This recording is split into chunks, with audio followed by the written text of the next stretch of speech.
right, yeah, you're welcome to move over if you need to come sit here. Cool. Okay, so if somebody wants to come sit right here, so you can share.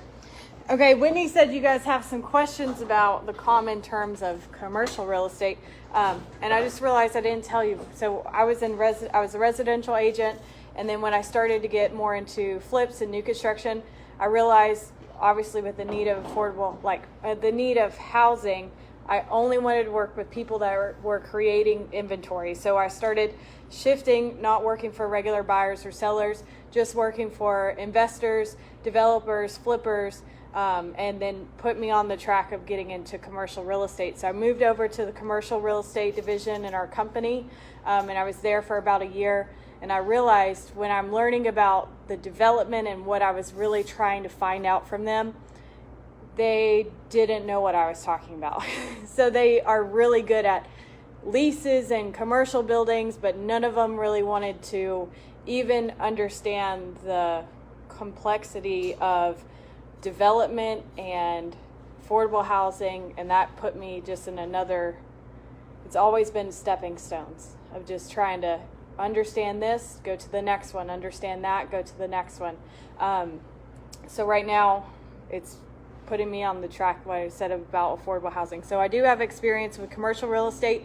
The commercial real estate for me personally was me jumping into my own deals that I bought myself.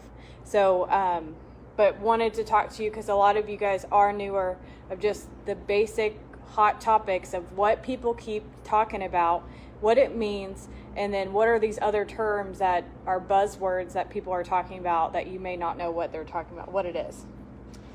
So there are different types of commercial real estate investing. For commercial, technically it's 5 units or more is a commercial investment. So if you're looking at a portfolio of 5 houses, that's a commercial deal. If you're looking at a 5-plex, it's a commercial type of loan. So there's this gap of single family investors and commercial investors, but there's a lot of people that they call it. Sorry to interrupt. Well, yeah, early today. It's all good. Better late than pregnant. These are chicken sandwiches first. Chicken sandwich people got the luck first. Okay. There's chips up over there as well. Grilled chicken. There's burgers coming in tendies. Don't come and get whatever you like. Okay. Rip it out. I typed this out and I realized this is way too long and I just wanted to keep it short and simple for you guys. But I'm welcome. I can send you guys this as a PDF if you wanted to see all the details, or Whitney could send it out or whatever. So the different types of commercial investments, the 5-unit or more multifamily land, whether you're selling land for development or you're buying land, that's a commercial deal. Office space, storage, warehouses, like the industrial stuff. Mobile home parks are also considered a commercial property, but mobile home parks, not mobile homes on their own land. There's a different type of structure. And that is a monster of a thing to try to figure out. It's a very hard category. Where there could be other ones, mixed use development. There's a lot of other terms, but typically these are your buckets that commercial real estate fits in. Syndication is a type of investing into commercial real estate. You can buy it all outright yourself. There's lots of ways to get into commercial real estate. You don't have to do everything yourself. And one thing about commercial real estate is typically you have a team, and it's not really one person is investing and doing it all themselves. So your single family investors, they just know how to do, there's the people that do everything. They renovate the houses themselves. They do all self-manage. When you get into the commercial stuff, you're really leaning on more of the specialty people in the leasing and the construction, and it just gets more complicated. And if you've ever renovated a commercial property, that is extremely more complicated than renovating a single family house, especially if it has sprinkler systems and code inspectors and stuff like that. It's very complicated. But for the key metrics of evaluating commercial real estate investments, what everybody wants to understand, if you're new to this, what does NOI mean? And what is the cap rate and cash on cash return? These are some terms that people use to analyze a deal. So net operating income is your income generated by the property after subtracting all operating expenses. So if you're in the business world, there's a term called, now I can't remember, it's like NIBSI, or I cannot even remember on the top of my head what it's called, but it's NIBDA, yeah. So after you take off all your expenses, what is your net operating income? So in the real estate commercial stuff, this is very similar to that of you taking your overall expenses and then taking your overall income and minus your expenses, net operating income. Then your cap rate is the rate of return of a property based off of its NOI. So you need a few things to come up with the cap rate. You need the price and you need the NOI to determine your cap rate. And when people ask, well, how do I quickly analyze a real estate deal? Like a good rule of thumb is try to figure out the cap rate and understand what rate you were comfortable investing at. So there are some people that want to invest in real estate in commercial deals that they're fine with getting a lower cap because they just want to have it more for tax write-offs and they're not really trying to make it very cash heavy or income heavy. So it's kind of like it's a special number that you feel comfortable with. There's not really a good rule of thumb of this is a good investment. Obviously, if it's a higher cap rate, it's a really good investment. But there's not like a set amount that if you get this, it's a good deal no matter what. So I would make sure to advise you, you need to do your own due diligence of what you financially feel comfortable with and figuring out what your cap rate is that you would be willing to invest with. Yeah.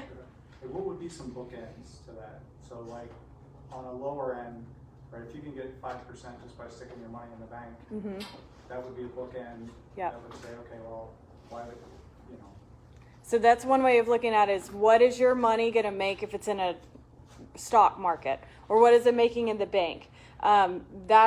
Comparing your cap rate to that other types of return is a really good way of looking at it too. And then looking at your spread of the spread of your rates. So look at the interest rate that you're paying and then the cap rate and like what's the difference of how much return. That's a quick number of looking at it. Then the cash on cash return is also a good way of analyzing it because it could be the cash on cash is how much money you're putting into it versus how much you're getting out. So that's, for me, that's a bigger number, important number to look at. So for an example, the mobile home park that I bought, I used my income from as a real estate agent to be my investment into the deal. So technically it was already like, it's like an unlimited cash on cash return because it wasn't my cash that I didn't bring actual dollars to the table. It was rolling it into the next one. Other people, it's how much money you're putting into it versus the return that you're getting out. So I actually have an example because I wanted to show you, and if you want to take a picture of this, so if for some people that don't understand the formula, this is just a way of explaining it to where you can see it. So you're considering purchasing a commercial property. Come here. I tried to keep it on very generic numbers and easy to understand, so it's not very complicated. So you're considering purchasing a commercial property that you expect to generate $100,000 in annual rental income.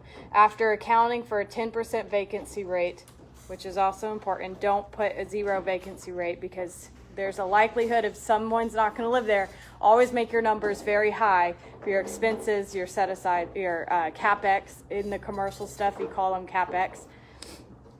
So you have a 10% vacancy rate of potential income not collected. Your adjusted rental income is now $90,000.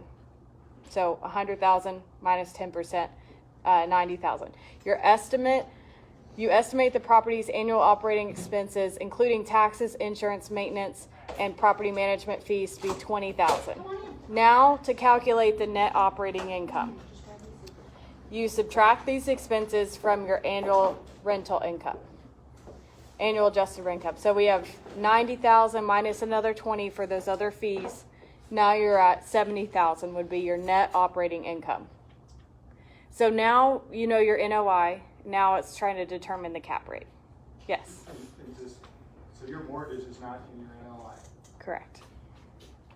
So it's just your operating expenses, your taxes, your insurance, maintenance. Wait a second. Your operating expenses is part of your mortgage. It is in your mortgage.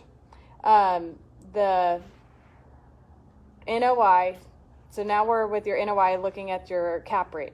So with the NOI of $70,000, you can calculate the cap rate of using a 7 cap requirement. So your cap rate, this is where you need to know the price. So this helps you determine, you can use it both ways. So if you know the NOI and you suggest like your number, I would be willing to pay a 7 cap, you can use this formula to determine, I'll offer this. Or it could be the other way. You know the price, you know the NOI, and you use that to calculate what cap rate it is right now. So the cap rate, NOI divided by property value, and let's say you're trying to figure out what a 7% cap on 70,000 NOI would be, saying that it's $1 million of the purchase price. So 1 million would be a 7 cap with $70,000 of NOI. So the commercial real estate deal with an expected NOI of $70,000 and a desired 7% cap rate, the property value should be $1 million. This cap rate helps you assess the potential return on your investment in the property. This is one of the most confusing things to talk about when you're new to real estate investing. So welcome to the table for hearing the hardest things like nails on a chalkboard when you don't know what we're talking about. Don't feel intimidated, because there are tons of YouTube videos and tons of information that you can find.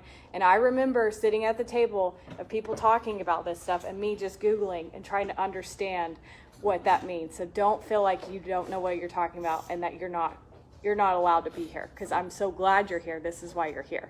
Yes. So about the mortgage and how it calculates. Mm-hmm. My first year owning property, Mm-hmm. I'm going to calculate the payments I make on the mortgage plus my down payment, Mm-hmm. right? But then the second year, the mortgage, as far as like operating expenses, is just the payments. Yeah. So your debt service coverage ratio and your debt is, and that's a whole nother way of analyzing your investment when you look at your debt. So the numbers for the commercial real estate, and if you guys are commercial real estate investors and you want to help me talk about this topic, you are welcome to. Don't just trust me. Like, ask other people. Let's let this be around the table kind of thing. But when you're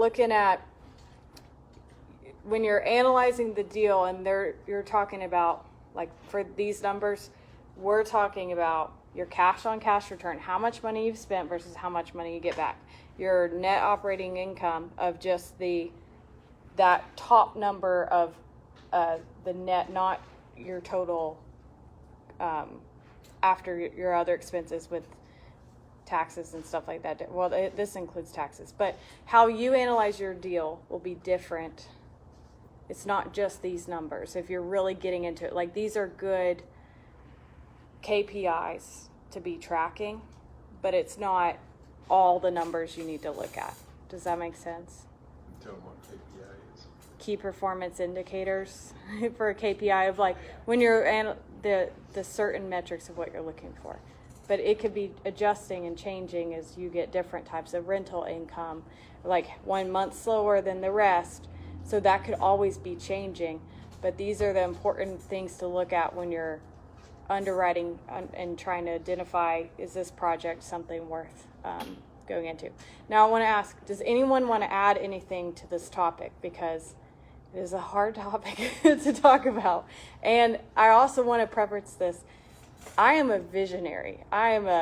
Let's see the overall picture of a project and the creative side of deals. I am not an analyst. So the bigger deals that we've done and we work on, there are people out there that underwrite deals. Like, that's their job, is to crunch all the numbers for you. So it takes understanding that, but my skill set is not the deal analyzer number person, if that makes sense. So We also have a spreadsheet that you can plug Yes. these numbers into, and it'll actually tell you on the bottom line Yeah. if it's a good deal or not. That's what we were talking about earlier. And we can use mine, but I'm also not a number cruncher. Mhm. I'm the deal finder and the negotiator. Yeah.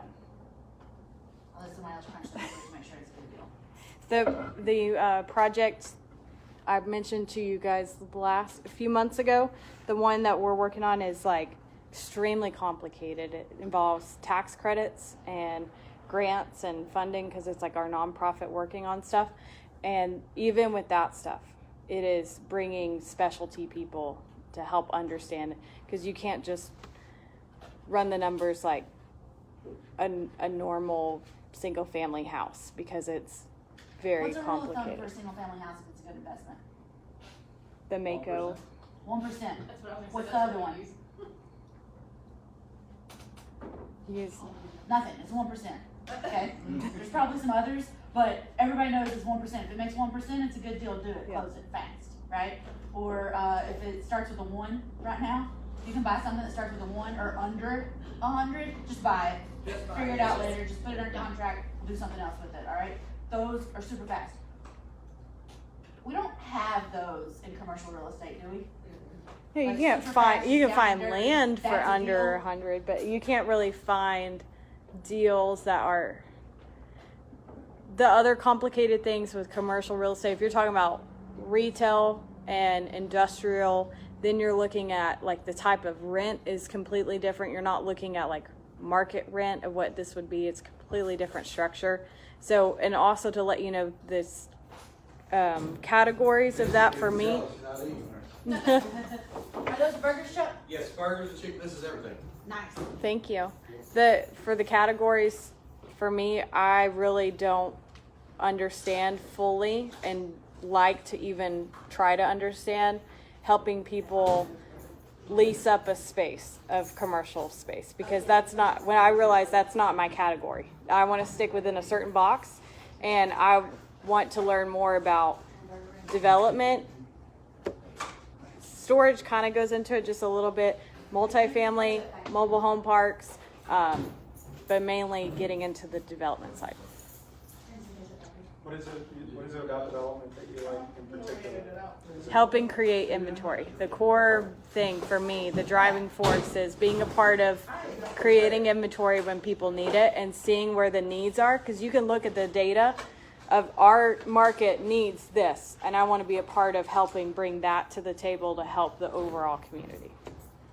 But I do have a little bit more information about the project that I'm working on at the end. But does anyone want to add anything about cap rate, NOI, or cash on cash return?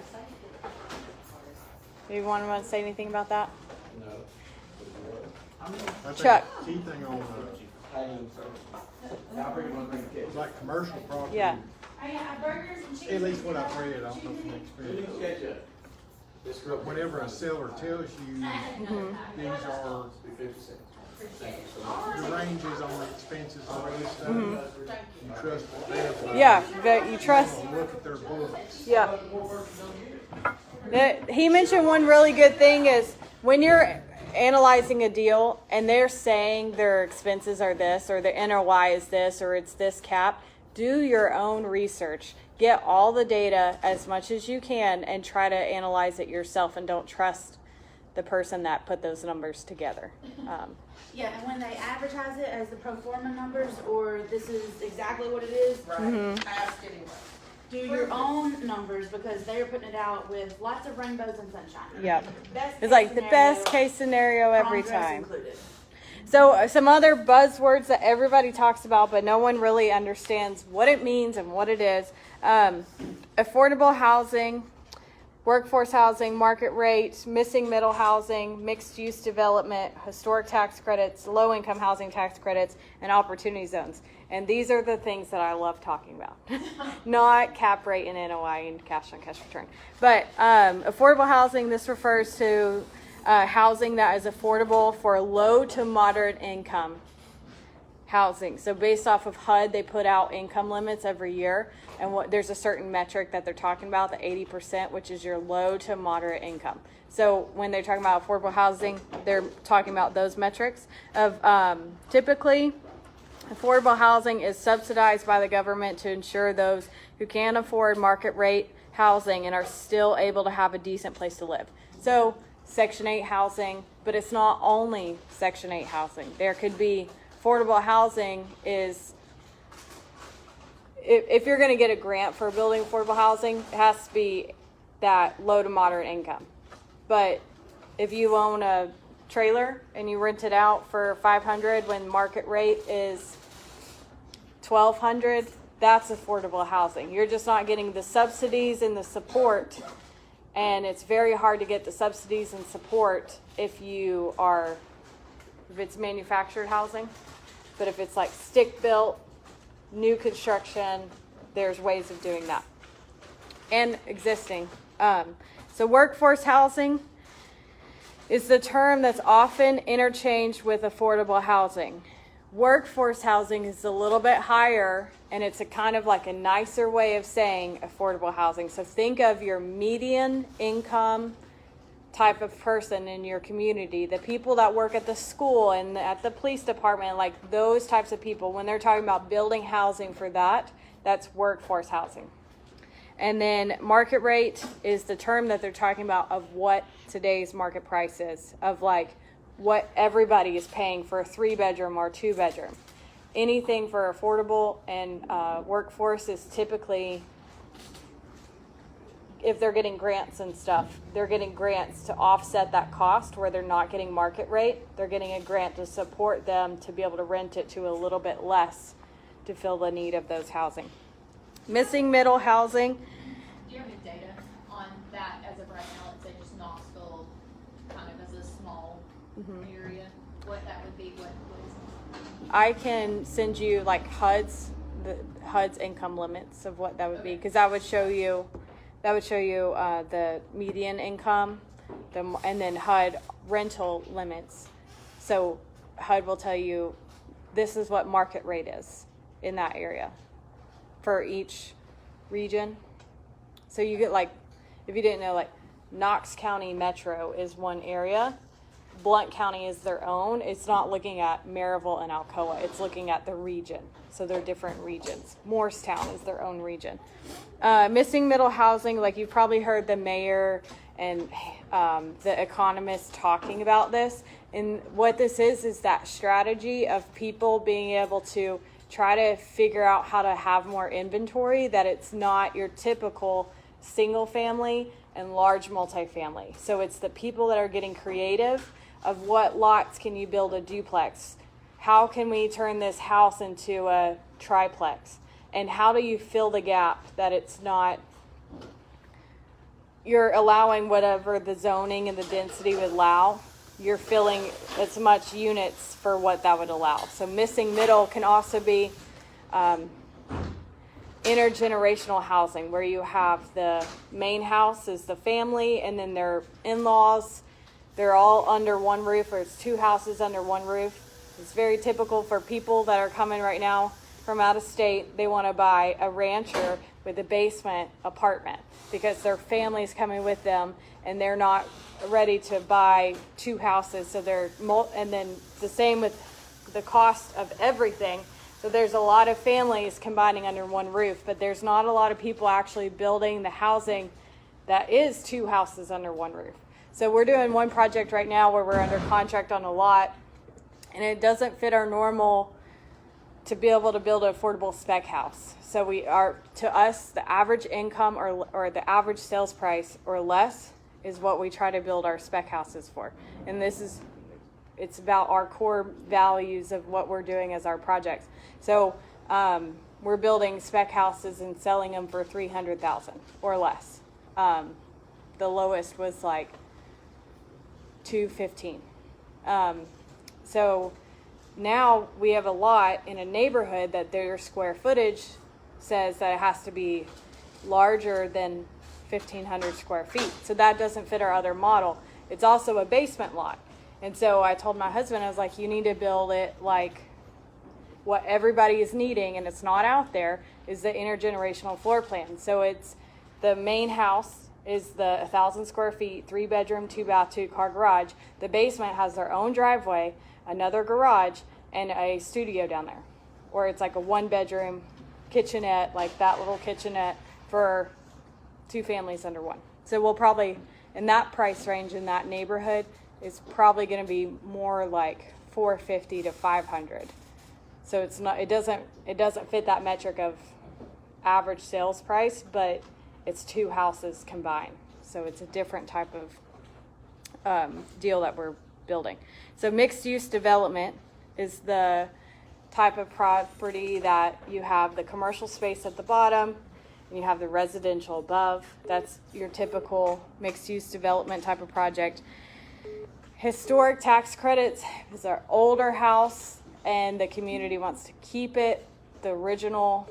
There's like a certain year that it could qualify for historic tax credits, and I don't remember what it is, but I'm pretty sure it's over the 1900s. But you can get a tax credit for keeping the integrity and keeping that house the way that it used to be and protecting that. So the other kind of tax credits is like a type of the low income housing tax credits is for the development side of new construction, and that is a very tricky thing to get into. But if you're finding the land that fits for what low income housing is a big need right now, but there are big dogs in that space that take up a lot of that market. Opportunity zones is, I love those. But the opportunity zones allows people that have capital gains, not capital gains if you flip houses, if it's like a rental property for over a year, like true capital gains of what the IRS sees it, they are allowing you to take that capital gains and invest it into certain communities. So when President Trump passed the Tax Cut and Jobs Act, in that law, there was a section that said this opportunity zones. And I got to sit in a room like smaller than this with the guy that wrote the tax law of opportunity zones. So I was asking tons of questions. I was nerding out. But the core of it, and you'll understand why I'm so passionate about it, the core of it is it allows people that have tons of private sector investors, business owners, and people that have a bunch of capital gains that they want to defer their taxes. So it says if they choose to do this type of project, the money that they would owe on their taxes, they wouldn't owe it to the government until 2026.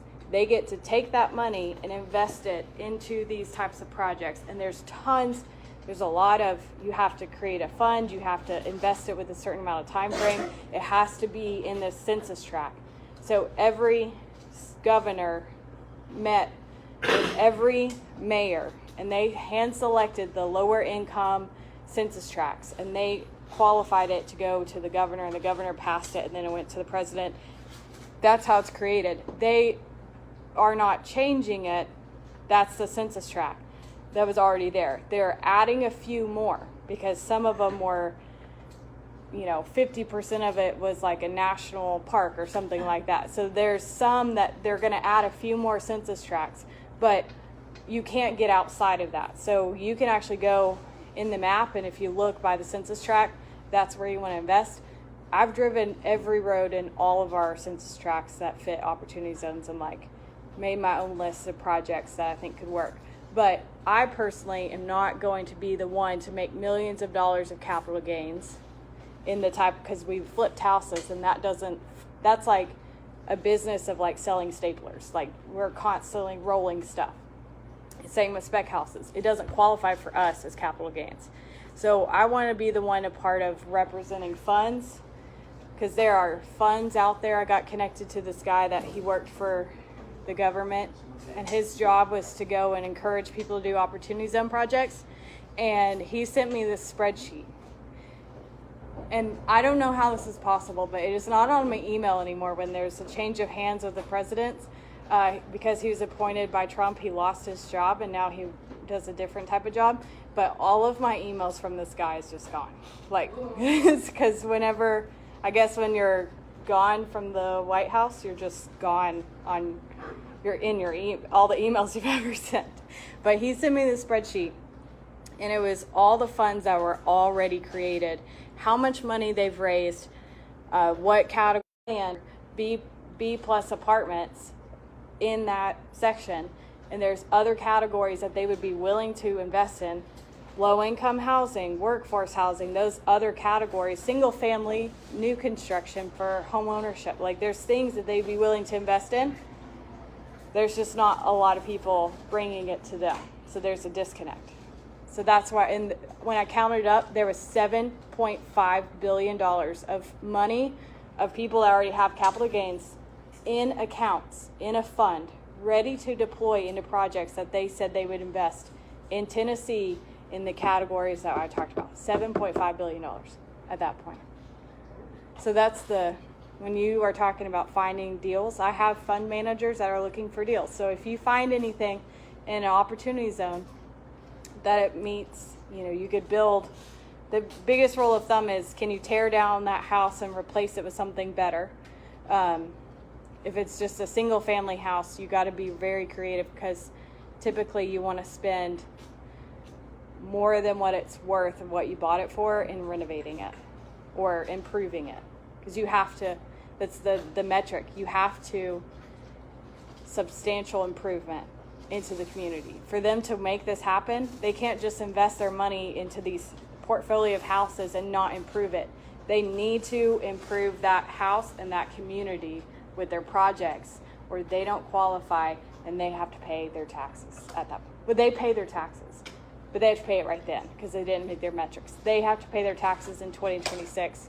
They get to defer it. So it's like, oh, you don't owe me that money. You can invest it and make money off of that. You don't owe it to me right now. You go make more money off of it, and then you give it back to me in 2026 instead of you owe me all that money right now. That's the core of it. Okay, so what we've been working on now, and the overall picture of things, I've talked to a few of you guys about this. So that bigger project that we're working on, it's our nonprofit that is working on the development of it. We want to build transitional housing. It's the category that I call it, but really we're going to apply for tax credits, low income housing tax credits, to build permanent supportive housing, and it's very complicated. And then that's one section, so that'd be a neighborhood of these houses. Then the second section is off of Ball Camp. It's off Ball Camp Pike. The second section will build 10 houses for THDA first-time home buyers. So we would get a grant to be able to build this and sell it to first-time home buyers that if they go through the class, they can get up to $15,000 of a grant to help pay for their closing costs and down payments. So we get a grant to build it affordably, which Home HUD funds. But THDA says that we just need to sell it under $400,000. And so we'll be building that house. They'll probably look like this. That's the same floor plan. They'll probably look like a condo development. We'll probably, because it's a plan, we got everything rezoned and stuff like that. So it will be one road. Well, phase 1 is 5 houses. Phase 2 is 5 more houses. The profit from those go into the reserve of building 30 units of that same floor plan intentionally, because you don't want to make it, you don't want, there's like bias of like, hey, those are the renters and these are the homeowners. Their kids are both going to get on the same bus together. That you're putting this, we were talking about workforce housing is the teachers or the people, the median income, and allowing them to rent a 3-bedroom, 2-bath, 1-car garage that's way more affordable than what the other ones are. But because it's median income or less, that we can offer that for a little bit less. So we'll build 30 units of affordable rental, which is the category of that is workforce housing. So I have a lot going on, and that's why you haven't saw me last month, because we had a presentation with we hired a consultant to help us navigate through all this stuff, and we're navigating through a lot of that stuff, bringing on the specialty people that are going to help us through this project. But I'm happy to share what I've learned. It is extremely overwhelming, and I have a lot on my plate, but there's so much to, like, I want to take you guys there when we get it to a point where we start like breaking ground. We'll have a breaking ground ceremony and like stuff like that. But the idea is to be able to help people. On this property, we have the group homes that we rent to a recovery program, that there will be showing the strategy of continuation of support, that they're in the recovery program and then they're going into permanent supportive housing for 6 months to a year, and then they can go into the workforce rental, affordable rental. They would already have a job. They have jobs when they're in the program, so they would be 2 years into the program making $20 an hour. They would be able to qualify to buy a house at that point, but we needed the structure and the environment to encourage them that it is possible, and having the support with like the case management of walking alongside somebody to really show the details of like, here's what it looks like and how we can get you to homeownership. And we're not going to be able to build enough houses to fill the need. This is just our demonstration project. So part of like what we're working on is we have we are an official nonprofit, so we do accept donations if you would like to donate.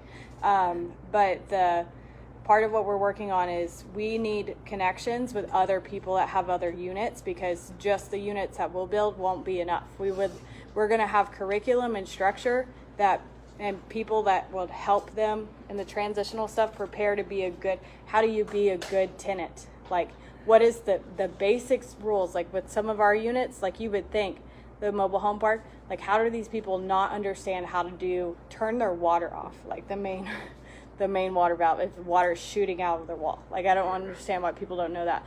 But like, there's a lot of things that we've been going through of like really thinking, what support do they need to prepare them to be a good tenant? And then when they're a tenant, prepare them to be a homeowner. So we'll have curriculum that's taught in between the categories, and we'd like to create a network of, we're going to call it our landlords of a step towards home, and a network of landlords that say, I have a unit and I would be willing to accept one of your tenants, and they're also not, that maybe I'll waive the background check, or maybe I'll have the security deposit, and you would get that as a tax write-off because it's donating it to the nonprofit. But we're not doing it with no security deposit because we're not enabling, we're equipping them. So they have to raise the money. They have to raise half their money for the down payment of buying a house. Same thing with the units for rental. We also need a network of people that are willing to build units. But this is our first project, like our demonstration project of how it all works together. So that's a lot. And I'm here to ask, or if you guys have any questions about it, but I wanted to just briefly talk about those categories. And then, like you said, I got on those topics that I'm very passionate about. So if you have any questions, this is the QR code for the website for the nonprofit. And then if you want to talk about the nonprofit stuff and how we can work together, I have a Calendly link for there. Because that's the next phase for me, is like actually starting to grow the network and getting people on board. So I talked about my career in real estate. I told Whitney, I said, I'm like leaving my career in real estate to do this full time. So in January, I'll be like full time in the nonprofit, just doing what I've learned and all the other stuff to do this. So we're very, very excited about it. Yay, thank you. You're welcome.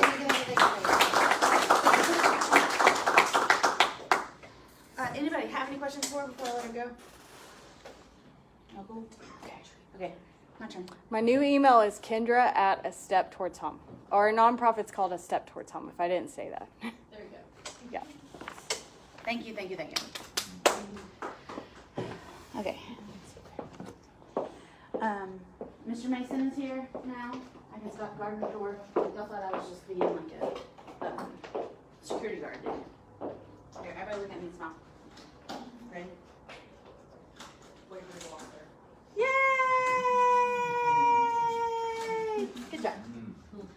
All right, so hello, I'm Whitney, Knoxville East, and I am the president of the Knox REIA, and we are going to be talking a little bit more about commercial real estate. There's drinks in the back, there's ketchup somewhere else, and I know when we started, we were talking about, what is everybody wanting to do, and I heard some, hey y'all, I heard some short-term rentals, Airbnb, that kind of thing. I heard some multifamily, and I know I've talked to Willie before about getting into multifamily. Who else is looking at multifamily investing? Multifamily? Okay, cool. Okay, so I actually have 4 courses on this stuff. One course, First Deal Done Fast. I help you get your first deal done fast, mostly on subject to deals, lease options, owner financing, creative financing. That's my whole world. I just love it. And then I also have a course on apartments. It is not the love of my life after Mr. Mason. It is something that I have done, I've learned a lot about, and I'm happy to share what I've learned. I will tell you that in July, I sold my 11-unit apartment complex. We lovingly called it Landmark. That's what it was called when I bought it. That's what it was called when I sold it. So if I speak about Landmark, that's the one that I sold in July. I also have a 5-unit called Boone because it's on Boone Street. And then I have a triplex on Faulkner in Morristown. All right, so I currently, as far as multifamily, I have 8. I don't remember if I told y'all or not, but last month we calculated all of our properties. And I say our because my mom is a real estate investor, my brother is a real estate investor, my uncle is a real estate investor. Like everybody in my world is a real estate investor, okay? Our spreadsheet was 85 parcels. Some of that is land, some of that is houses, some of that is multifamily. I counted all 8 of those, so 8 units, all right, took up those spots, all right? So it's not just 85 parcels, it's 85 rentable units, maybe. Some are just parcels. We also have warehouses and commercial buildings, and last Tuesday on Halloween, my brother and I bought our first commercial property. So I'm partnered with my brother, I'm partnered with my husband, I'm partnered with myself, and so this was everybody's spreadsheet, right? 85 units and or parcels, however that breaks down. So when we talk about commercial real estate, like Kendra said, we can talk about lots of different things, all right? When we talk about single family residential, that's a house. It's a condo, right? It's one family living there. In commercial real estate, it can run from people living there to people working there to it just being kind of a pass-through office or storage space, all right?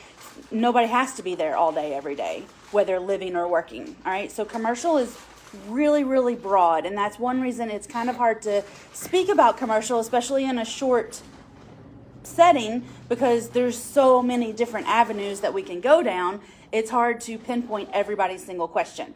But I know last month Sandra had a question about NOI and cap rate, so I'm going to try to cover those. Kendra covered those.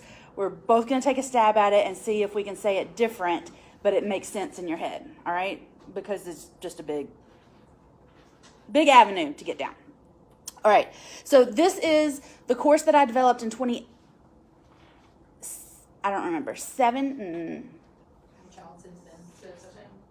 I don't remember if it was 2017 or 28. It was not 2018. I'd had it longer than that. I don't remember if it's 2016 or 2017, but I came out with this course quite a way back in my past, and I have had a child since then, so my brain is not where it was.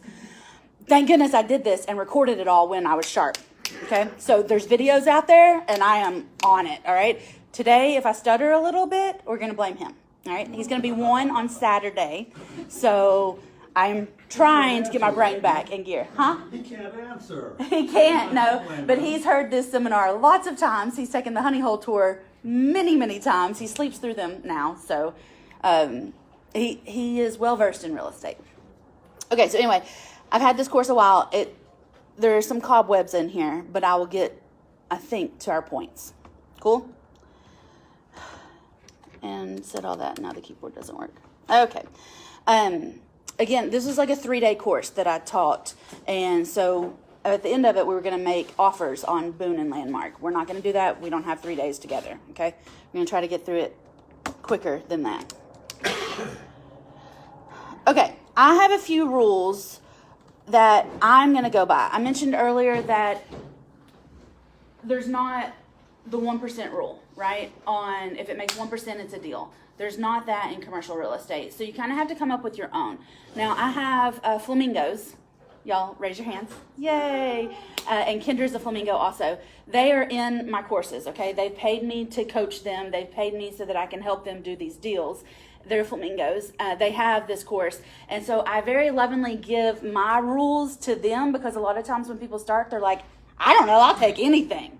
Okay, so these are going to be the rules that we're going to adopt. Real quick, I don't want anything over 20 units. Kendra can have 30 units if she wants it. Rachel can have 100 units if she wants it. Sheila can have 1,000,000 units if she wants it. I don't want it to be over 20 units because the big dudes with the deep pockets are looking at anything 20 units and above, and a lot of times you can slide in a deal if it's under 20 units. Oh, this is a good chance for me to say, don't listen to anything I say.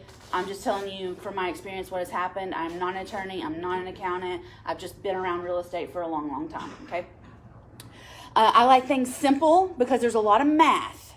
And I was a communications major because it had the least amount of math classes to get out of UT, okay? Getting my general contractor's license was a lot harder than getting out of UT because of all the flipping math, okay? That's kind of how I feel about apartments and commercial real estate as well.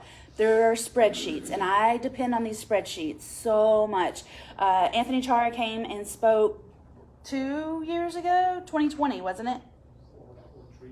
3 or 4 years ago. Yeah. He taught me how to run this spreadsheet in 2015 before I got married and lost part of my brain there, and way before I had the baby and lost the rest of my functioning brain. But he came a couple years ago, and he is still giving and teaching this one spreadsheet. That's what I determine what's a good deal. You tell me, this is a good deal I found it on LoopNet? Cool. You say, is this a good deal I found it on LoopNet? I have no idea. There's like an hour and a half of numbers I have to crunch to find out if it's a good deal, okay? So I am self-funded, meaning I don't have any partners. I'm not building a fund. I'm not doing that. Like Kendra said, she used her money to fund her deals. I use my money to fund my deals, okay? I'm self-managed. I told y'all all about my skeletons in the closet last month, and we're not going to go through that again. But until Halloween, for 4 days, from Friday to Halloween, I had all of my units rented. Yay! And then I bought the new unit on Halloween, and we still haven't rented it. It's been a week. Like, come on. So I'm self-managed, and it's my own property management, and we're using a spreadsheet, not a software, so don't ask me. I don't have a software. We're getting it done, though. It's also in my honey hole. So what's a honey hole? It's where we go to make the money, honey. It's also where I'm comfortable, where I know what the house is worth when I drive by it. I know what the warehouse is worth because my mom bought 3 of them, all right? I know what it's worth in this area because I know this area. If you ask me about Lenoir City, I'm going to have to ask Andrea. If you ask me about Blount County, I'm going to have to ask Rachel. If you ask me about South Knoxville, I'm calling Jennifer, all right? If you ask me about the other side of East Knoxville, because Kendra and I, our honey holes go parallel, all right? I'm on one side of the highway. She is literally on the other side of the highway, okay? I'm going to have to ask her about that because I just don't know, all right? So my stuff is very particular. This is where I am living and working and breathing. I want it to be a B or C class. I don't want it to be top of the line, brand new. I tell the guy that helps me flip properties and stuff, we don't live there. Just get it done, all right? A class, that's my house. I want it top notch, like absolutely. We're going to the most expensive thing that we can get. My rentals, get it done. I want them to pay, okay? I've only been doing this since 2015, so not forever, ever a day, but I've been on the roller coaster for a minute. I am a long-term investor. I like long-term commitments, and I had 12 short-term rentals at one point and thought I was going to go crazy. Now I have medium-term rentals, which is furnished rentals, 3 months, 6 months, a year, whatever. I like those. I'm a buy and holder. I sold 2 houses and an apartment complex this year, and my mom and I both had to have a sit down about this is going to be okay. We're going to survive selling something, okay? Because we just don't. We had to learn how to spell it and everything. It was a whole day. And my goal is to get everything paid off. And as I sell stuff, I pay off other stuff. I sell stuff, I pay off other stuff. I coach, I pay off stuff, okay? So my goal is paid off. You don't have to have that as a goal. It's fine. I don't care. You can stack debt to the ceiling. It's fine. I don't care. I don't want it that way. I want it paid off. In 2019, I pulled out a line of credit against all my paid off properties because you can do that when you got it paid off, right? But then you get debt, right? So you get it paid off again. yeah.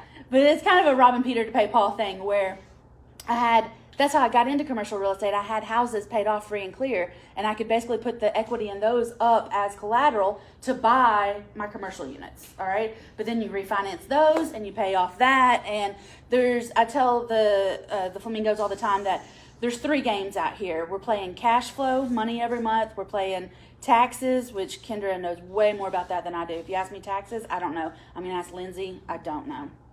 Lindsay's my bookkeeper. I got her on speed dial. She's got 2 phones. I got 2 phones. And we will both answer either one if the other calls. And the 3rd game that we're playing is appreciation. So I've been investing since 2011. I flipped my first house with my parents in 2009, but I got my real estate license in 2011. I bought my first property in December of 2012. So I'm coming up on 11 years in real estate investing. I've done a lot, seen a lot, not everything, but I've been playing a while, all right? So this is kind of, when I look at stuff, when you send me stuff, if you say, is this a good deal? I have no idea if it's not in my bubble, all right? And this is my bubble. Rutledge Pike is my bubble. Anybody want to know why I haven't bought any properties since 2015?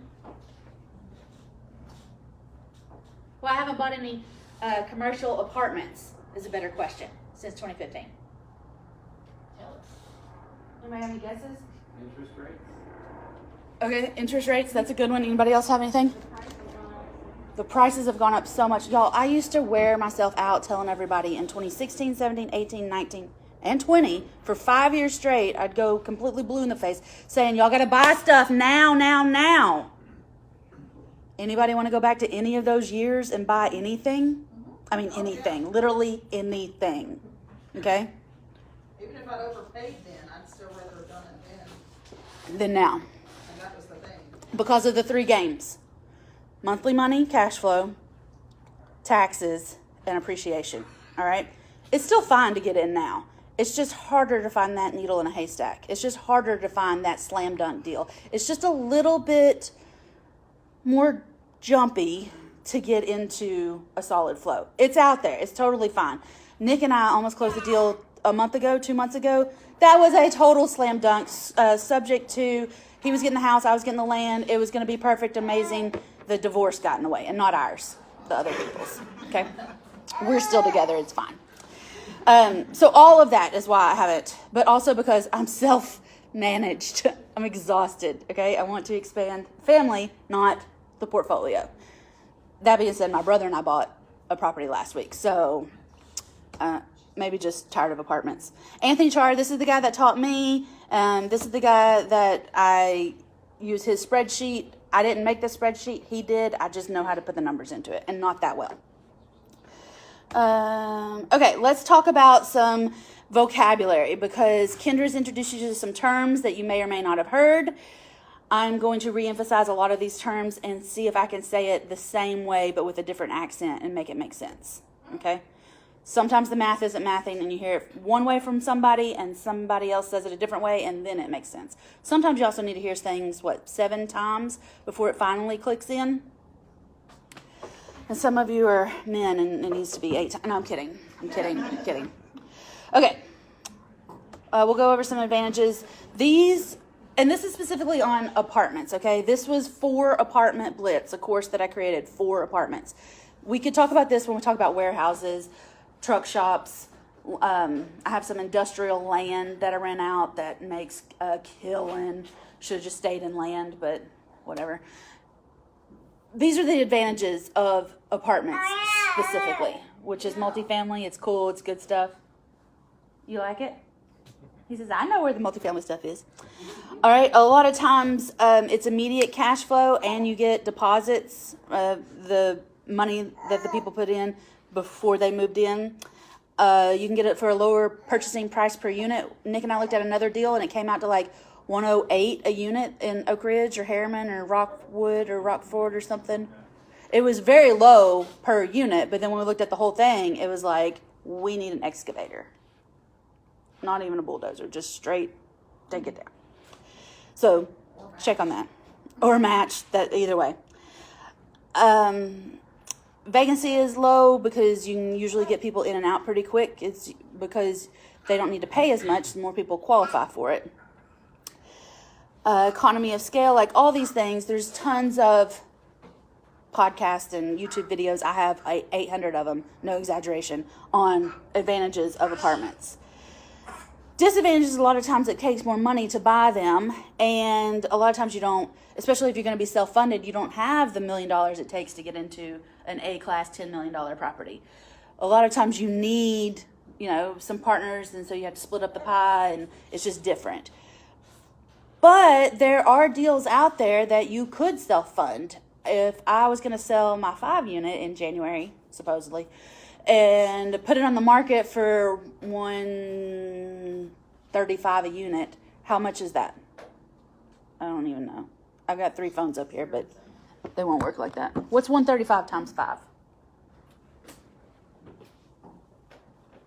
You can use your phone. It's okay. I don't care. 675. There are houses for sale. There are people in this room that have bought houses for 675. So there could be a 5-unit available for 675. Do you want to buy a house with 1 tenant paying how much, or a 5-unit with 5 tenants paying $1,200, $800, $1,000, $1,800, and $700, whatever that comes out to? Okay. I mean, it's up to you. It's totally cool.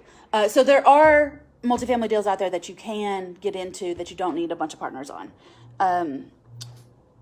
Disadvantages, you got more people, you got more toilets. Let's just get a plumber. All right, some of the differences when we're talking about evaluating apartments and commercial deals versus houses. The property comes first. A lot of times on houses, we're looking at things like your money. We're looking at your W-2 stub. We're looking at your effectiveness according to a credit score. All right. We're looking at you a lot of times in a house. In apartments and commercial, we're looking at the property. What does the property do? Does the property match the neighborhood? Does the property improve the neighborhood? Does it bring it down? Are the tenants, paying or just living there? Like, the property speaks more than you individually. All right. Your teammates, if you are bringing on teammates, your property manager, what is their experience? Your private money lenders, how many times have they done this? Your real estate agent that's finding you the deals. Like, your teammates are a big factor in commercial real estate versus houses. And then we're going to look at you. What you got? You got money, you got houses, you got assets, you got something you can put up for this? Cool. It's a lot more businessy than residential real estate, where it's looking at you as the individual, and there's a lot less feelings in commercial real estate. There's a lot less of, my grandpa built this with his bare hands, and 6 generations of my family have lived in here and slept in this crib. Like, there's not as much of that in commercial real estate as in residential real estate. All right.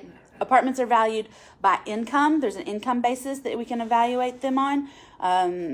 There's houses are based on comps, which Victor Jernigan, who used to run the REIA, hated comps because it was just the past. That doesn't necessarily tell me what the future is going to be, right? Anybody in 2015? Nobody could have predicted what was going to happen in 8 years. We still don't know what's going to happen in another 2. So to look 10 years into the future, it doesn't work. But for comps, we're continuously looking in the past. Maybe not years, but months in the past to see, what is this worth? Well, the one next door sold for this, so this one has to be worth this, except this one is gutted. All right, so there's just problems there. We're also, Kendra mentioned the debt service coverage ratio, the DSCR. Somebody walked in here one day, and I don't remember who it was, but they walked in and they were like, yeah, I'm a lender. And I was like, cool, blah, blah, blah. And he was like, yeah, exactly. Like, do you know what a DSCR loan is? And I was like, yes, a debt service coverage ratio. Like, are you quizzing me right now? Like, I know the terms. It's okay. Yeah. So that's what that is. And that basically says the rule of thumb here, actually, according to Anthony Chara, is what? How much? 1.35? 25. 1.25, 1.25. That means that the bank is looking to make sure this deal is going to make at least $1.25 on their investment. Okay, so when we go through the spreadsheet, it'll break down and it'll tell you if you buy it for this and it brings in that, the net operating income, then your debt service coverage ratio is 1.87. Good deal. All right, green flags all the way. do the math, and it comes out to 0.97. Dead deal. It is not making any money. They are losing money and throwing water out of the boat as it is sinking. Okay, so 1.25 is right where the banks want to be at a debt service coverage ratio. And I cannot calculate that just in my head driving down the road when I see the NAI sign. Okay, can't do it. All right, you have to calculate that. Okay, so this is my strategy. I would love to do a value play. That's where, you know, we buy it for cheap, we fix it, flip it, and then sell it for more. That's what I've done. All right, we bought Landmark in 2015. In March of 2015, we closed for $225 and some change.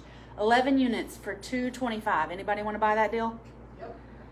Right? 2015 was a good time to be buying. We bought it out of foreclosure. I don't usually like the F word, but when it comes to commercial real estate, I will speak on it. Okay. I didn't do anything to it to make it a value play, though. I just held it. It's one of those 3 games that we're playing in appreciation. The value of the property appreciated without me doing anything to it. There's 11 units. Only 5 of them were rented when I sold it. Okay? The 5 bottom units, all of them were completely empty. And 1 unit up top, where Martha used to live. Okay? So I just held it. That's literally all I did. And we sold it for, it was over $1 million. Now I can't remember. That was just July. Just July. Wasn't it $1 million? How much did I have it listed for? I don't remember now either. But yeah. All right. It was a whole thing. And it was just a value play. I would love to do that, except I didn't even do an actual value play. We just bought it and held it and then sold it. And that's why we would sell Boone also. Is our goal is to buy them, let them appreciate, and then sell them. Or buy them, fix them. I've been fixing 2 units in Boone since July. No. We sold it for under $1 million. I think it was $860. $760. I don't remember. But anyway, that's what we'd be selling Boone also. In 2015, we bought it the same day for $125. $25,000 per unit. And now I want to sell it for what did we decide earlier? $35 per unit? Fine. Okay, I'll sell them. I'll find something else to go buy. So this is my strategy for apartments. Okay, this is my goal for apartments. It's not to see if I can get 100 units. I'm at 85 right now, and I'm drowning. Okay, it's not 100 units. Not my goal. It could be your goal. It's totally fine. Okay, so Sandra, I know, asked last month, what is a cap rate? What is NOI? What are we talking about here? Okay, so a cap rate, and how do you calculate it? A capitalization rate. Somebody called me on Sunday night. I can't even think. 2 days ago. Sunday night, and they said, hey, I saw this sign. I'm out in Seymour. It says that this property is selling for, I think it was right under $2 million, and it has a 6.99 cap rate. Is that a good deal? I said, I have absolutely no idea. Sounds great. You think it's cute? It's cute. See it, like it, buy it. I don't care. All right, but I can't tell you if that's a good deal without putting all the numbers into the spreadsheet. So what is a cap rate? And why is this agent advertising this with a 6.99% cap rate? Is that a good deal? A cap rate is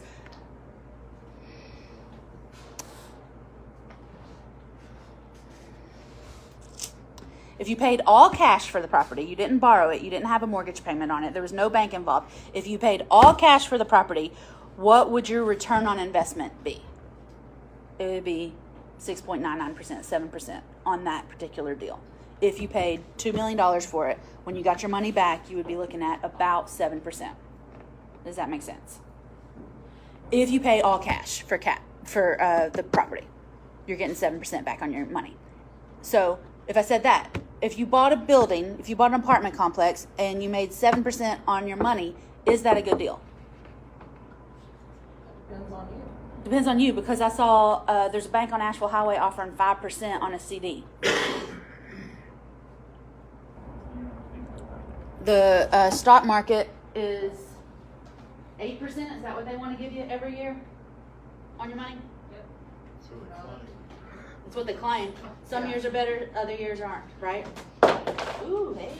Cool, thank you. Front row gets participation. Somebody take his picture up here with me, please. Playing with his phone. So, what is the likelihood, though, that somebody is going to pay $2 million for an apartment complex? Cash, out of their pocket, just down. I mean, somebody could. Somebody could. People have done it before. People have $2 million. People have $10 million. People have that. They have friends with that kind of money, okay? So, are those people satisfied with the 7% return on their investment?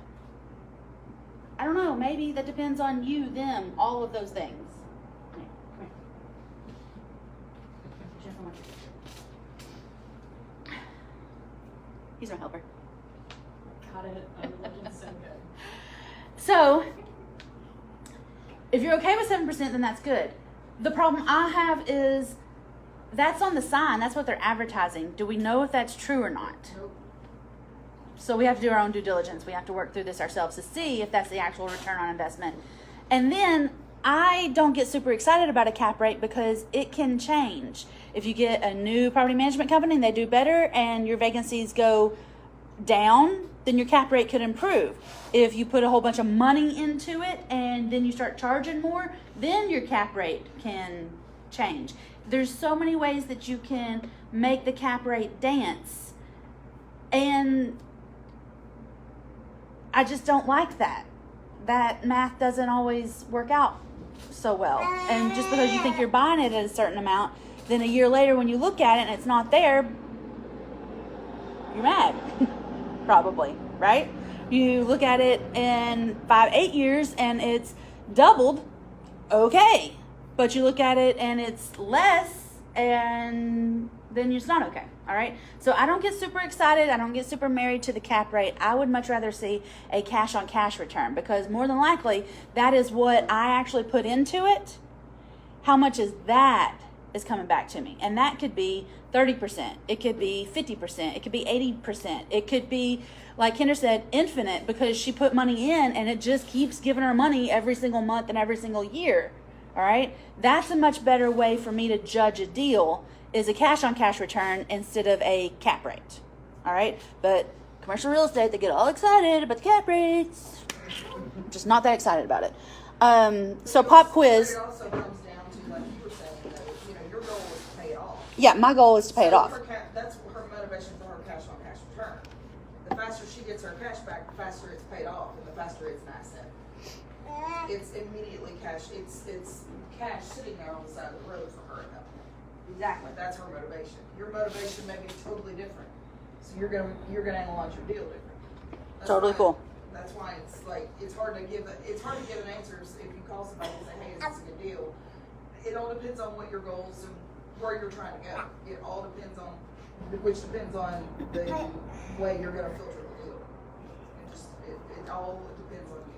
And if you're looking at a lot of deals, Andrea and Jennifer are both agents at 865 Investors, and they'll help you. And I'm the broker there. So we're all here to help you, but mostly them. All right, so I work at a title company. yes. Do you want a high cap rate or a low cap rate? Is it golf or football? No, it's football. You want the high score. All right. You want the highest cap rate you can possibly get, because those are just the rules. All right. It's a football. We want the high score. All right. So cap rate is your NOI. You need to understand your net operating income. Net operating means after your mortgage, after your taxes, after your operating, after all these things, what are you left with? What are you left with after everything falls through the net? Okay? After everything goes through, what is still there? That's your net operating income, not your gross. Your gross is all this money that comes in, but then you have expenses. All right? What are you left with? So your income minus your expenses, except debt. I took out the mortgage in mine. Okay? That should be your NOI. Okay? So if I say the apartments bring in $5,500, but I'm spending $2,800 a month in miscellaneous things, toilets, patching the roof, mowing the yard, somebody was late, and so they had a late fee in there, okay, which doesn't count. What is $5,500 minus $2,800 in my expenses? Come on, you can calculate it. I don't care. $5,500 minus $2,800. $2,700. All right, that's my net operating income. That's what I have to pay the mortgage and save for the roof, and if my taxes are included in the payment, or if I need to save them for the end of the year. All right. So I'm going to say that the offer price, the purchase price, the final at closing price, okay, divided by the net operating income will equal the cap rate. This is like a triangle. However you do it, it'll give you the other options. So if you have the NOI and you have the cap rate, you should be able to calculate what an offer price or a purchase price should be. If you have the asking price and the NOI, you should be able to calculate what the cap rate is. All right, so it's a triangle. If you have either of the three, but you have to have two out of the three, you can get the third. Does that make sense? Everybody cool with me? Okay. So here's an example. It's at $550, and the income over a year, this is your gross income, is $100,000. You had $45,000 in expenses, so you were left with a net of $55,000, but you had to make payments on that, so you take your debt service out here, and you're left with $11,000. So you have, if you look at your net operating, your NOI, divided by the purchase price of $550, what is your cap rate here?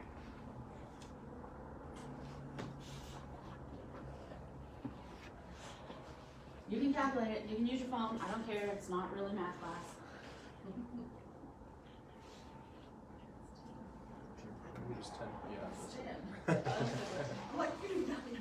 What'd you get? 10. Did everybody get 10?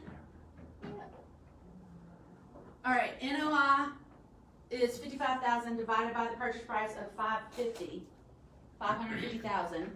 Should have 10. So is a 10 cap good? Better than that property out in Seymour, isn't it? At 6.9. At 6.99. If that's what it actually brings in. Okay? So this is how we're going to come up with cap rate. This makes sense? Everybody cool? We can do it in reverse also. If I told you that this was, a 14 cap, that would probably blow your mind. So let's say it's a 4 cap. All right? And the NOI was the same. What is our purchase price? All right, say it's a 4 cap, our NOI is the same. What is the purchase price? It should be 4 times 55,000, right? 1.375. 1.375 is the purchase price for that, okay? So if you're out making offers and the agent tells you that it's a 4 cap and people are going nuts over those, and in certain states and certain areas they are going nuts over a 4 cap, then you could say, great, I don't need to spend more than $1.3 million, $1.4 million. Great, awesome. Okay, so now you do have a couple quick and fast. But again, we got to check and check and check and make sure that is true and good and factual. You'll find the reason you need to double check is because you will find that they, like you said, they paint the rainbows. Well, they'll leave out something that is critical to they'll leave out a number in their numbers that's critical to operating every day, whatever the case may be, and you're like, where's the management fee? Oh, we didn't include that because there's no guarantee. It's like, I'm sorry, do you think I'm managing 20 units? That's a no. So that's why you cannot trust the numbers. You have to go check. Or like, I am self-managing mine. Am I paying myself? Yes, absolutely. Am I paying myself as much as Andrea might? No, probably not. Okay, so my management fee would be less than what hers is. Or there's a good chance that people are saying, oh, you get paid for that? I thought that was just because I was the owner and I had to. Okay, so critical that you do your own math here. Oh, whoa, that's fast. Okay, let's do it again. We're trying to find the purchase price now, or the offer price, okay? Or somebody's got a building out there and we're trying to make them a good offer. Supposedly the income is $200,000. I say supposedly because that's just probably best case scenario. We'll actually find out when we get into our due diligence and ask for things on the LOI. Their expenses, pretend there's another zero in there. I lost a zero there. 100,000. Okay, so our NOI is 100,000. Our debt service is 80,000. The cash flow, actual money in our pocket, is 20,000. Cool. All right, you want to offer at an 8.5 cap. So you should take the NOI multiplied by 8.5, right? Right, and it should give you some money. How much is it? 850,000. 850. Anybody have more? Anybody? 875. 875. We're not auctioning. Sorry, I wanted to sell something real fast. Okay, so 850 should be a good buy on this, right? If they're asking 8.5 million, is it a good buy? No. If they're asking 2.5 million, is this a good buy? No. All right. Should you put in your 850 offer? Yes. Yes. Absolutely put in your offer. All right. It'll either let them know that they're crazy or let them know that you know what you're actually looking at. Okay? Put in your offer. It's all good. All right. DCSR. This is what the lender is looking at to make sure that they are making money. They want it to at least be 1.25. Okay? No, I can't do that. It's too much. This is how they break this down is they want it 1.25 because $1 is going into the bank's pocket and 25 cents is going into your pocket. All right. They want to make sure that every $1.25 that comes in, they're getting theirs back. Their risk is being lessened and your risk is being lessened. They want you to both make money in a commercial deal. All right. If it's 1.875, great. If it's only 0.97, they're not doing it because not only are they not making money, you're not making money. Okay.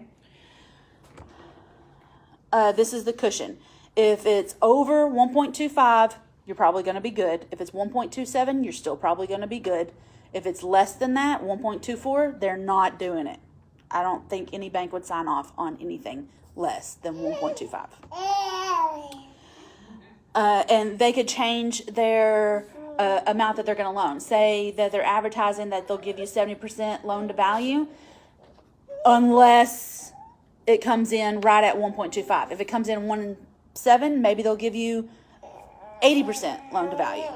All right, I don't know, but they could fluctuate. But this is where they're going to base their numbers.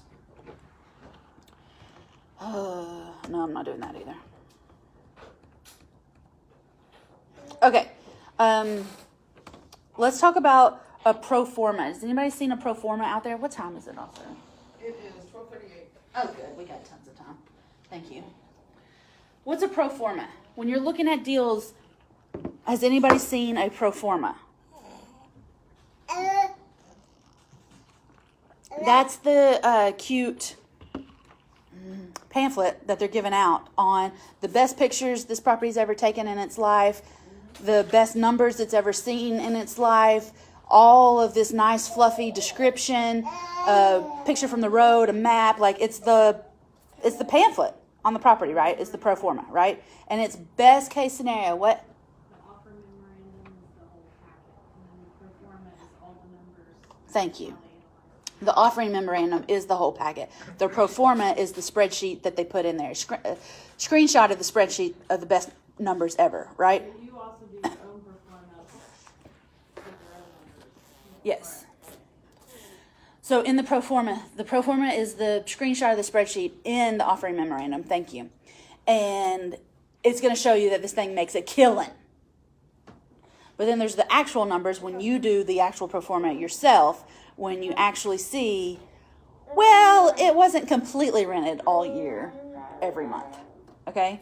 Yeah, maybe they had a little bit worse of a roof leak than they admitted. Okay?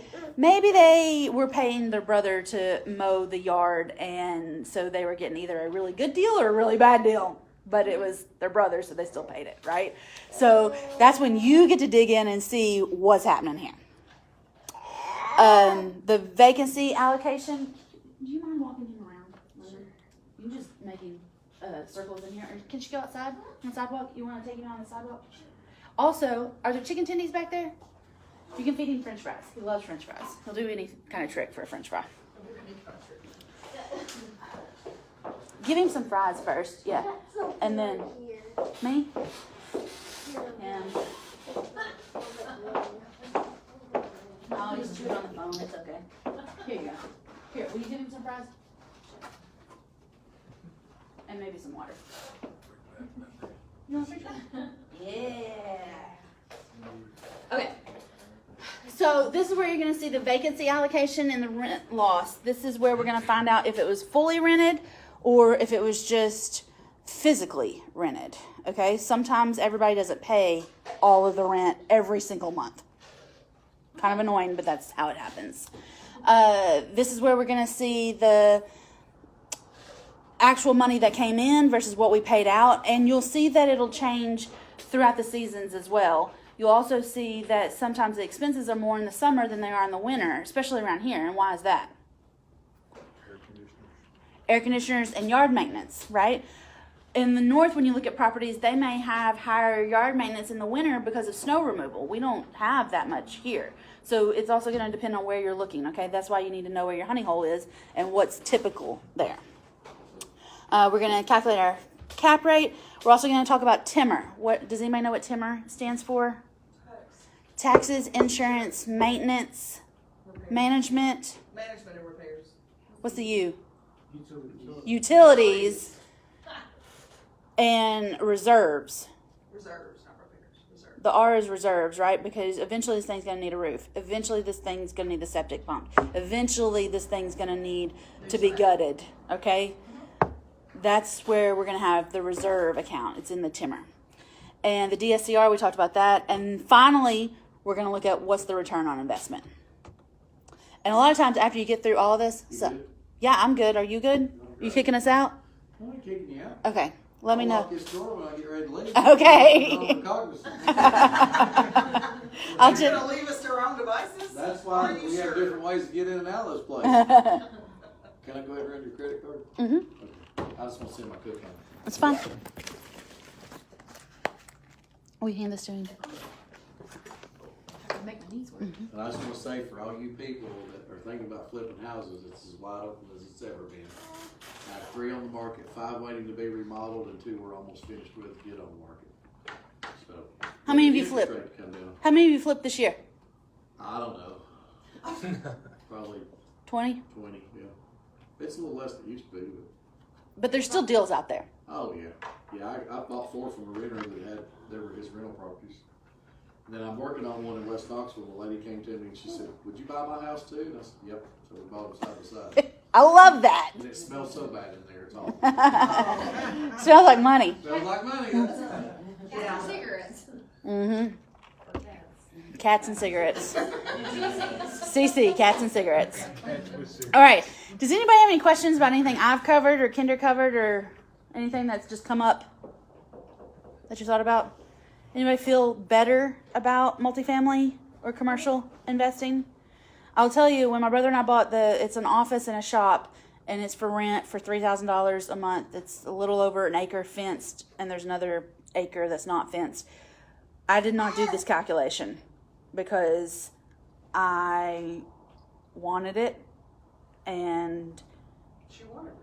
I wanted it, basically. It was in my honey hole. It's fit all of our criteria. We will find somebody that wants to rent it, and I did not go through all of this because I'm comfortable with it. And what happens when you get comfortable? You get bit. You get lazy, and then you get bit. Yes, absolutely. So when the Flamingos send me a deal and say, "Is this a deal?" I will say, "I don't know. Send me the, what do we call it? Quick analysis, the QA. Send me the QA on it. Because I will make them do the numbers and the math and make sure that it's a good deal before I say, okay, here's a hole, here's a problem, here's a problem, here's a problem. I want them to go through all this because I went through all of that and I'm not doing it anymore. You don't just get to skip to the end like Chuck doing 20 deals and not even paying attention. You have to go through the work first, all right? So I'm 8 years into this calculation spreadsheet. When you're just 8 minutes or 8 months into it, I'm going to make you do the work. Okay? So you can't call me and ask if it's a good deal without sending me the backup. All right? And we can talk next month about how to find a good deal if you want to. that's my next topic here. So December, as long as Chuck will let us come back, we will be here the first Tuesday. I think it's the 5th of December. That is a crazy month, but we'll get it done and out of the way first of the month, get the rent in, get the meeting done, and then have the rest of the month to go crazy. Cool? Great. If anybody has any questions, let me know. And we will be here first Tuesday in December, as long as Chuck says so. Can I just say? Yes, absolutely. Can I stop you? What? Go ahead. Find a good title company, and when they tell you a deal is not, you do not need to buy, trust them, please. Yes, Evan Anderson with Blue Ridge Title is not who she works for, but that's our sponsor. And he stopped me from doing a deal with another Knox REIA member, it turned out, 2 months ago. So if the title company looks at it and says it's not a good deal, they see hundreds and hundreds and hundreds of deals every single day, week, month. And if they tell you that this is not working, trust them and don't close it. An investor that we now work with regularly closed with another title company on an estate deal, and they did not do a good job on their title search, and there was a gap in title, and he did not get title insurance. So please, always, regardless of how superfluous you think it is, and it hurts your pocketbook when you see it's going to cost you a few $100s, just